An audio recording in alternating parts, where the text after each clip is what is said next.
નિકોલમાં પણ, અમદાવાદમાં પણ, ગાંધીનગરમાં પણ તમામ જગ્યાએ વિસાવદર વાળી થવા જઈ રહી છે. કોઈ પણ માયનો લાલ એવું સમજતા હોય કે દિલ્હીમાં અમારી સરકાર છે, કેન્દ્રમાં અમે બેઠા છીએ, ગુજરાતમાં 30 વર્ષથી બેઠા છીએ, અમને કોઈ હલાવી નહીં શકે, અમે જગતના બાપ છીએ, અમે ખેડૂતના દીકરા છીએ, તમારી ખુરશીને લાત મારીને ખુરશીના પાયા ભાંગી નાખવાની તાકાત છે.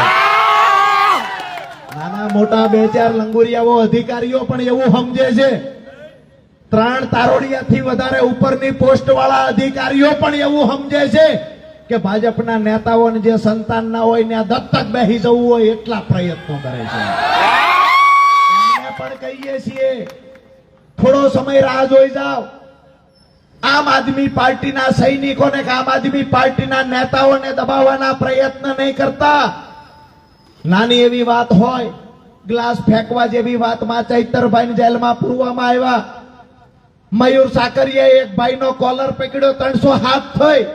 હું તો એ માનું છું કે ભાજપના નેતાને સપનામાં જો એવું થયું કે રાજુભાઈ કરપડાએ મને લાફો માર્યો અને સવારે જાગીને આખું ચોળતો પોલીસ સ્ટેશન જઈને કહે છે મને સપનામાં રાજુભાઈએ લાફો માર્યો, તો પોલીસ વાળા કમલમમાં ફોન કરશે. રાજુભાઈએ નિકોલમાં અહીંના ભાજપના નેતાને સપનામાં આવીને લાફો માર્યો છે, તો શું કરવું જોઈએ? એ ક્યાંક આપણે સરકારી વકીલને પૂછી લઈએ.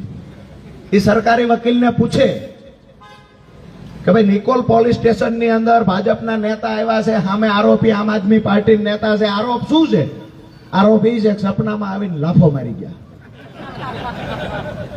વકીલને પૂછી અને ફરિયાદ નક્કી થાય કે એ લાફો રાજુભાઈએ માર્યો, એ સપનું ન હોત, કદાચ સાચું હોત અને એ લાફો મારવાથી ભાજપના નેતાનો દાંત જો પડી ગયો હોત અને સમયસર દવાખાને ન ગયા હોય, વધારે લોહી નીકળે તો એ ભાજપના નેતા કદાચ મરી જાત.